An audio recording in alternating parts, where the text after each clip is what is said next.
வடகிழக்கு பருவமழை தீவிரமடைந்து வரும் நிலையில் கடலூர் மற்றும் அதன் சுற்றுவட்டார பகுதிகளில் கனமழை பெய்து வருகிறது. அந்த காட்சிகளை தற்போது பார்க்கலாம்.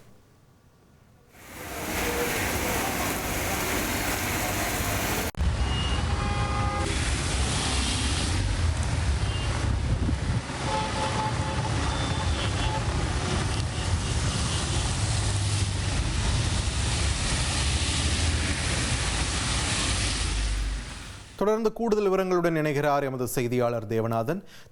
வணக்கம். கடலூர்ல மழையின் அளவு எப்படி இருக்கிறது? இதனால் பொதுமக்கள் அங்கு சந்திக்கக்கூடிய இன்னல்கள் என்னென்ன? அங்குள்ள சூழல் என்ன? தென்மேற்கு வங்கக்கடலில் உருவான குறைந்த காற்றழுத்த தாழ்வு பகுதி ஆழ்ந்த காற்றழுத்த தாழ்வு பகுதியாக வலுப்பெற்றதின் காரணமாக கடலூர் உள்ளிட்ட 8 மாவட்டங்களுக்கு ரெட் அலர்ட் விடுக்கப்பட்டுள்ளது. இந்த நிலையில பார்த்தோம் அப்படின்னா, கடலூர் மாவட்டத்துல இன்று காலை முதலே விட்டு விட்டு மிதமான மழையானது பெய்து வந்த நிலையில இன்று பிற்பகல்ல மழை முழுவதுமாக ஓய்ந்திருந்தது. தற்போது பார்த்தோம் அப்படின்னா, கடலூர் மற்றும் சுற்றுவட்டார பகுதிகளில் மிக கனமழையானது பெய்து கொண்டிருக்கிறது. கடலூர், பண்ருட்டி, நெய்வேலி என மாவட்டம் முழுவதுமே இந்த மழையானது தொடர்ந்து பெய்து வரும் நிலையில மாவட்ட நிர்வாகம் பல்வேறு முன்னெச்சரிக்கை நடவடிக்கைகளை எடுத்திருக்காங்க.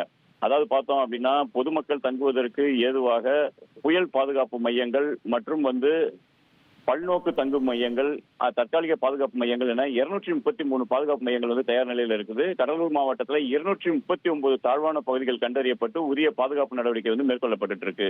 மேலும் மழை காலங்களில் பொதுமக்களுக்கு தேவையான அனைத்து பாதுகாப்பு நடவடிக்கைகளையும் மேற்கொள்வதற்காக அனைத்து துறை அதிகாரிகளையும் உள்ளடக்கி 21 குழுக்கள் அமைக்கப்பட்டிருக்கு.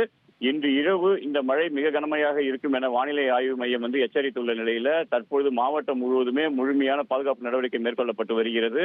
இந்த மழை காரணமாக பொதுமக்கள் தற்போது வீடுகளுக்குள்ளேயே முடங்கி இருக்கக்கூடிய ஒரு சூழல் ஏற்பட்டிருக்கு. நன்றி தேவநாதன், உங்களோட விரிவான தகவல்களுக்கு. இனி செல்லும் இடமெல்லாம் செய்தி. தந்தி டிவியின் வாட்ஸ்அப் சேனலை ஃபாலோ பண்ணினா செல்ல இருக்கும் இடமெல்லாம் செய்தி. இதோ QR கோட் இப்பவே ஸ்கேன் பண்ணுங்க, ஃபாலோ பண்ணுங்க.